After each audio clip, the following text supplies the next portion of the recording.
contoh yang paling menakjubkan tentang sifat memaafkan adalah contoh Nabi Yusuf alaihissalam. Luar biasa, memaafkannya luar biasa.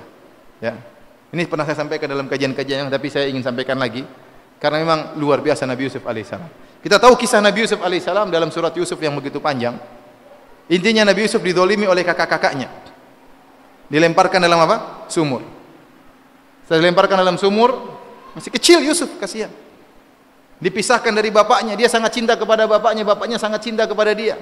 Dia tahu bagaimana sedihnya bapaknya kalau terjauhkan dari dia.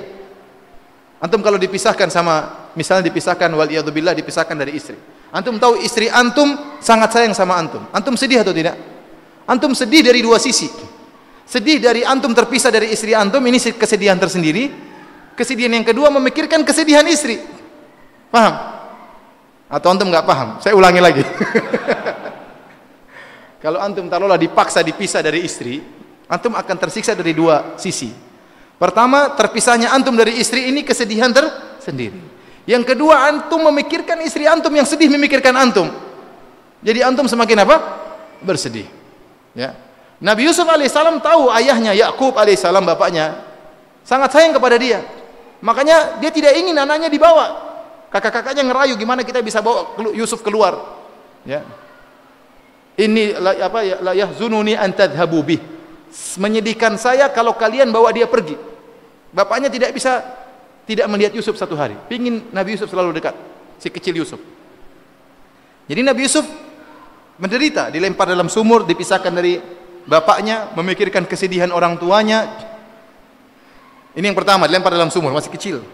Kemudian yang kedua, waktu ditemukan oleh orang-orang yang mendapati Nabi Yusuf, ternyata kakak-kakaknya masih di situ. Ini pendapat sebagian ahli tafsir. Kakak-kakaknya masih menunggu di situ. Waktu diangkat, jangan diambil, itu budak kami yang kabur, beli aja, dijual. Bayangkan, adiknya dijual sama orang lain, dijual dengan harga yang murah. Kemudian setelah itu Nabi Yusuf akhirnya qadarullah dipelihara oleh seorang menteri di Mesir. Kemudian hasilnya istri sang menteri jatuh cinta kepada Nabi Yusuf. Konon namanya siapa? Zulekha, ya. Zulekha. Kalau Inggris mungkin Julia, ya. Ya. Kalau Yusuf, Joseph, ya. Ibrahim, Abraham. Terus kalau Yahya apa? John, ya. John ternyata Yahya, ya. Saya juga baru tahu kemarin. Nabi Yahya ternyata mereka bilang apa? John. Daud siapa? David. Keren, ya.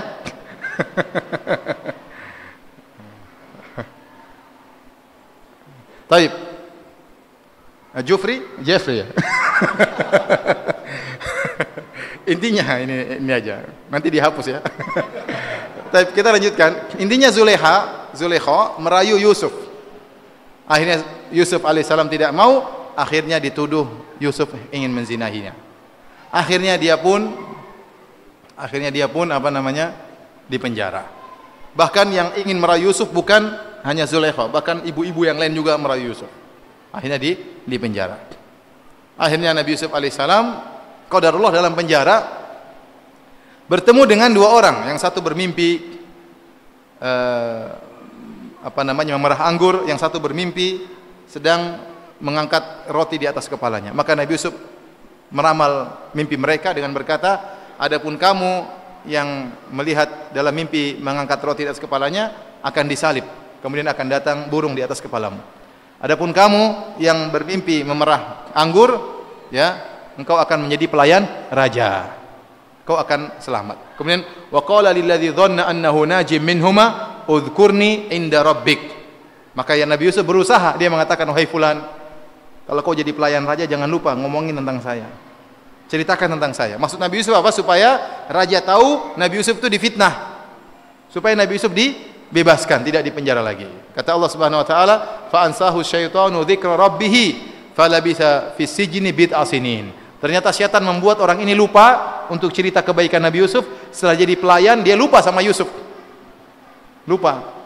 Akhirnya Nabi Yusuf dipenjara lagi, bertambah 7 tahun. Jadi lupanya 7 tahun orang. Dalam sebagian ahli tafsir mengatakan dia 7 tahun lupa. Setelah 7 tahun berikutnya baru dia ingat. Baik. Akhirnya setelah 7 tahun raja bermimpi. Inni ara sab'a baqaratin simanin yakuluhunna sab'un ijab. Saya melihat 7 ekor sapi gemuk dimakan oleh 7 ekor sapi kurus dan seterusnya. Siapa yang bisa menafsirkan mimpiku? Ternyata anak buahnya semuanya enggak ada yang tahu. Akhirnya pelayan raja baru ingat. Wa qala alladhi naja minhuma waddakara ba'da ummatin ana unabbiukum bita'wilihi fa arsilun. Maka akhirnya pelayan raja ini ingat. Setelah 7 tahun baru dia ingat. Dia mengatakan, utuskan saya kepada Yusuf. Saya tahu Yusuf bisa menafsirkan mimpi ini. Perhatikan di sini. Datanglah orang ini setelah 7 tahun datang kepada Yusuf. Dia bilang, Yusufu ayyuhas siddiqu aftina. Aftina fi sab'i baqaratin simanin yakuluhunna sab'un ijaf wa sab'i sumbulatin khudrin wa ukhra yabisa. La'alli arji'u ilan nasi la'allahum ya'lamun. Wahai Yusuf, wahai orang yang jujur, tolong tafsirkanlah mimpi raja tentang 7 ekor sapi gemuk dimakan oleh 7 ekor sapi kurus dan 7 bulir hijau dan 7 bulir yang kering. Semoga saya bisa kembali kepada mereka, saya kabarkan tentang tafsiran mimpi tersebut. Nabi Yusuf mengatakan, langsung Nabi Yusuf tafsirkan. Qala tazra'una sab'a sinina da'aban. Nabi Yusuf tidak mengatakan, ente kemana saja 7 tahun? Subhanallah, Nabi Yusuf sangat memaafkan. Kalau kita, tunggu dulu. Enak aja ente 7 tahun saya di sini. Nabi Yusuf tidak, sama sekali tidak mengungkit. Dan subhanallah, dia pun tidak dendam kepada raja. Ya, biar raja mereka ini orang Mesir mati konyol, enggak. Bahkan Nabi Yusuf bukan hanya menafsirkan, bahkan dia langsung memberi solusi. Makanya di antara kebaikan Nabi Yusuf, para ulama sebutkan, dia bukan tafsiran mimpi tersebut artinya begini, harusnya tafsirannya begini. Akan ada 7 tahun musim panen dan akan ada 7 tahun musim kering. Titik. Itu tafsiran mimpi. Tapi ternyata Nabi Yusuf tidak ngomong demikian. Dia langsung kasih solusi. Qala tazra'una sab'a sinina da'aban fama hasadtum fadharuhu fi sumbulihi illa qalilan mimma ta'kulun. Caranya kalian 7 tahun tanam sebanyak-banyaknya. Apa yang kalian panen maka simpan kecuali sedikit yang kalian makan. Makan sedikit-sedikit, sisakan yang banyak.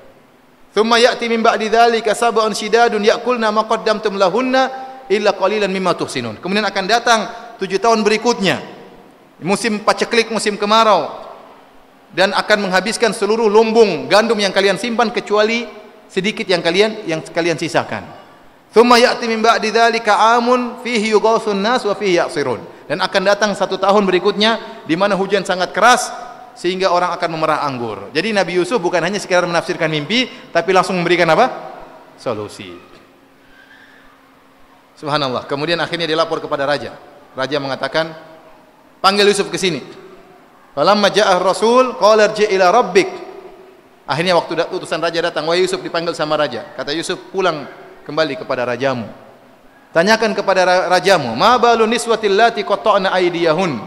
Inna rabbi bikaidihinna alim. Tanyakan kepada rajamu berita tentang para wanita yang pernah memotong-motong tangan mereka. Yusuf saatnya dia untuk menunjukkan dia tidak bersalah. Tapi tanpa dendam terhadap wanita-wanita tersebut, tidak dendam. Kalau dia dendam, dia mengatakan sampaikan sama raja itu potong lagi tangan mereka. Tapi dia tidak dendam sama sekali. Padahal dia di penjara lebih dari 7 tahun gara-gara perbuatan ulah Zulaikha dan teman-temannya. Tapi sama sekali dia tidak dendam dan dia tidak menyuruh raja untuk memberi hukuman kepada mereka, tidak menuntut balas. Ya, saya sudah di penjara maka boleh menuntut balas kembali, sama sekali tidak. Karena dia memang seorang yang sangat pemaaf. Taib akhirnya masih ada waktu ya? Akhirnya Nabi Yusuf alaihissalam, qadarullah, akhirnya menjadi seorang bendaharawan Raja Mesir, menjadi menteri keuangan yang mengatur pembagian gandum. Sampai akhirnya tatkala musim paceklik tiba, ternyata musim paceklik tersebut bukan hanya di Mesir, sampai mengenai keluarganya di Palestina. Maka datanglah kakak-kakaknya kemudian minta beli gandum, karena Nabi Yusuf jual gandum. Dia kasih ide sama Raja Mesir, gandum kita berlebihan, maka juallah kepada orang-orang yang miskin. Dan dia berharap kakaknya datang. Dan benar, akhirnya kakaknya 10 orang datang. Ya. Kemudian minta membeli gandum.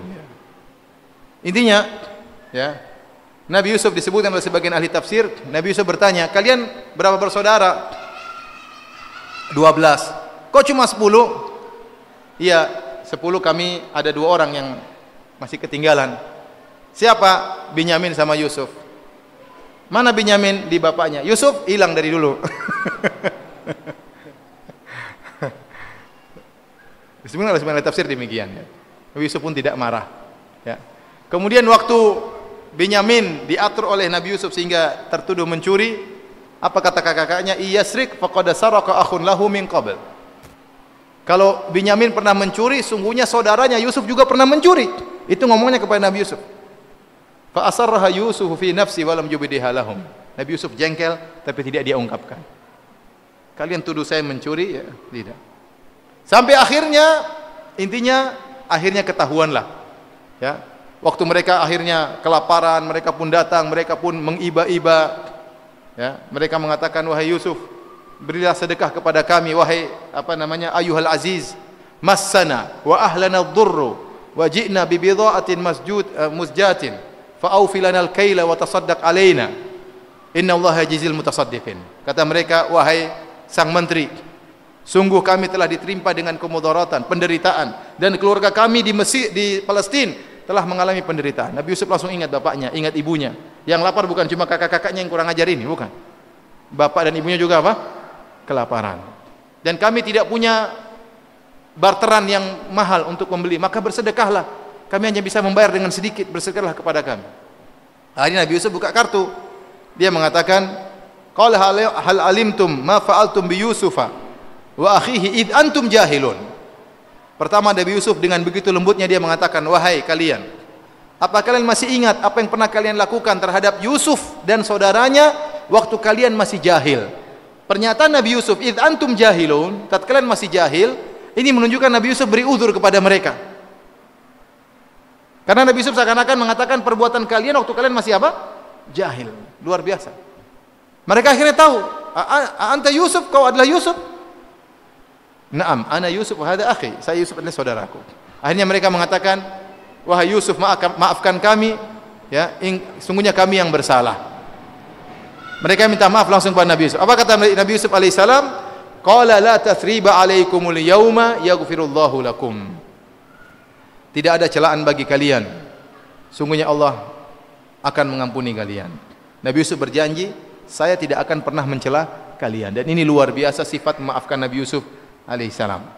Kebanyakan orang kalau maafkan ngomel dulu, ya ente brengsek, ente kurang ajar, tapi saya maafkan. Ya. Nabi Yusuf tidak ada cercaan, tidak ada celaan, langsung dia maafkan. Ya, tidak susah seperti ini. Akhirnya Nabi Yusuf mengatakan, datangkan bapakku, ibuku, bawa ke sini. Intinya akhirnya Nabi Yusuf termasuk dosanya bawa bapaknya dan bawa ibunya.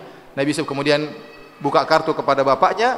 Dia mengatakan, ya abati, hadza ta'wilu ru'yaya qad ja'alaha rabbi haqqan. Wahai ayahanda, inilah tafsir dari mimpiku sekian puluh tahun yang lalu Allah telah hidupkan dalam kenyataan, ya. Kemudian kata Nabi Yusuf, waqad ahsana bi. Azan dulu ya. Azan dulu, habis itu kita selesai. Silakan, azan. Bismillahirrahmanirrahim. Alhamdulillah, salatu wassalamu ala Rasulillah wa ala alihi washabbihi wa wala. Kita lanjutkan pengajian kita. Tatkala Nabi Yusuf alaihissalam bertemu dengan ayahnya, beliau berkata, ya abati hadza ta'wilu ru'yaya min qablu qad ja'alaha rabbi haqqan. Wahai ayahanda, inilah tafsiran dari mimpiku sebelumnya, Allah telah menjadikannya sebagai kenyataan.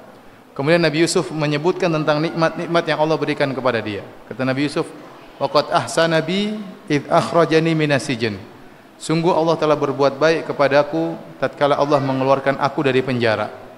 Padahal di antara nikmat sebelumnya yaitu Allah telah menyelamatkan aku dari sumur, ya, dan seterusnya. Tetapi Nabi Yusuf alaihissalam tidak menyebutkan permasalahan sumur. Kenapa? Karena dia sudah berjanji tidak akan mencela kakak-kakaknya yang dahulu pernah berbuat salah. Karena kalau dia cerita sama bapaknya, saya dikeluarkan dari sumur, mungkin bapaknya tanya, ada apa dulu di sumur? Yang lempar kakak-kakakmu. Akhirnya kan terungkap lagi. Padahal Nabi Yusuf sudah berjanji tidak akan mengungkit-ungkit lagi. Sehingga masalah sumur dia skip, dia loncat. Tidak dia sebutkan demi untuk menunaikan janjinya tidak akan mengungkit-ungkit lagi kesalahan apa? Kakak-kakak beliau alaihi salam. Ya, dan ini menunjukkan betapa sifat Nabi Yusuf yang sangat mudah memaafkan dan sangat baik ya. Sehingga tidak ungkit-ungkit lagi masalah tersebut. Adapun setelah itu Nabi Yusuf mengatakan waqad akhrajani minas sijn wa jaa bikum. Setelah itu Nabi Yusuf berkata, di antara kenikmatan yang lain Allah mendatangkan kalian dari kampung dari Palestina menuju kota Mesir. Min ba'di an nazaqa syaitanu baini wa baina ikhwati. Setelah syaitan mengadu domba antara aku dengan kakak-kakakku. Ya, ini antara kenikmatan. Tadinya saya dan kakak-kakak saya berseteru. Adapun perseteruan antara Yusuf dengan kakak-kakaknya, ayahnya tahu, maka tidak perlu disembunyikan. Ini sudah ayahnya sudah tahu. Tapi kalau Nabi Yusuf dilemparkan dalam sumur, ayahnya nggak tahu, maka nggak perlu dibicarakan. Tapi di antaranya kenikmatan Nabi Yusuf berkata, dahulu saya bertengkar dengan kakak saya. Dan subhanallah waktu Nabi Yusuf mengungkapkan permasalahan ini, dia tidak mengatakan setelah kakak-kakak saya berbuat jahat kepada saya, tidak. Tapi dia menyandarkan kesalahan kepada syaitan. Dia mengatakan syaitan yang mengadu domba. Kemudian yang kedua, setelah pertama dia menyandarkan kesalahan kepada syaitan, yang kedua dia seakan-akan kesalahan dari dua belah pihak. Dia mengatakan nazaqa syaitanu baini wa baina ikhwati. Setelah syaitan mengadu domba antara aku dan kakak-kakakku, seakan-akan kesalahan dari dua belah pihak. Padahal yang salah hanyalah dari kakaknya saja. Ini menunjukkan Yusuf benar-benar memilih kata-kata supaya kakak-kakaknya tidak tersinggung lagi. Dan demikian Nabi Yusuf alaihissalam luar biasa ya. Maafkan, oleh karenanya masalah ini diingatkan kembali oleh Nabi Muhammad sallallahu alaihi wasallam. Rasulullah SAW juga mengalami yang semisal ini. Rasulullah SAW diusir dari kampung halamannya, dari kota Mekah, diuji dengan ujian yang luar biasa. Diusir dari kampungnya, padahal begitu banyak kenangan indah di kampungnya tersebut. Di Mekah lah beliau dilahirkan, situlah beliau menikah dengan istri tercintanya Khadijah. Situlah lahir anak-anaknya, situlah ada rumah pertamanya di situ ya, berbagai macam keindahan. Situlah dia dirawat oleh ibunya, oleh kakeknya, oleh pamannya dan seterusnya. Kemudian diusir dengan meninggalkan seluruh kekayaannya. Demikian juga para sahabat diusir. Rasulullah SAW harus pergi dengan terpaksa. 8 tahun kemudian Rasulullah SAW balik lagi dari setelah diusir ke Madinah. Rasulullah SAW balik lagi kota Mekah, kali ini dengan kondisi yang berbeda. Kali ini Nabi membawa pasukan 10.000 pasukan. Saatnya Nabi untuk sombong dan angkuh seharusnya. Tapi Rasulullah SAW tidak sombong dan tidak angkuh. Bahkan Rasulullah SAW naik di atas ontanya dengan penuh tawadhu sampai menundukkan pandangannya tatkala masuk dalam kota Mekah. Sehingga ada yang nyeletuk berkata, "Hadhihi yaumul malhamah." Ini adalah hari pertumpahan darah. Tapi Nabi tidak menjalankan hal tersebut. Kalau Nabi saatnya balas dendam, maka saat itulah dia balas dendam. Namun dia tidak balas dendam. Maka dia kumpulkan orang-orang kafir Quraisy di Ka'bah. Orang kafir Quraisy, maka Rasulullah SAW bertanya kepada mereka, "Ma tadhunnuna anni fa'ilun bikum?" Menurut kalian apa yang akan aku lakukan kepada kalian? Harusnya dipenggal seluruhnya ini. Tapi kata mereka, "Akhun karim, ibnu akhin karim." Engkau adalah saudara kami yang baik ya, sama-sama Quraisy. Engkau adalah putra dari seorang yang baik ya. Engkau pasti berbuat baik. Makanya Rasulullah SAW mengatakan, "Ma aqulu lakum illa kama qala akhi Yusuf, ya, la tathriba alaikumul yaum." Yang aku ucapkan kepada kalian tidak lain kecuali seperti perkataan saudaraku Yusuf alaihissalam, tidak ada celaan bagi kalian. Idhabu fa antumut tulaqa. Pergilah kalian bebas. Rasulullah SAW akhirnya maafkan mereka sehingga akhirnya banyak di antara mereka akhirnya masuk Islam. Saatnya Rasulullah SAW balas dendam, namun Rasulullah SAW tidak balas dendam. Dan dia ingat tentang bagaimana sifat memaafkan saudaranya Yusuf alaihissalam, dan Nabi mengikuti sifat Nabi Yusuf alaihissalam.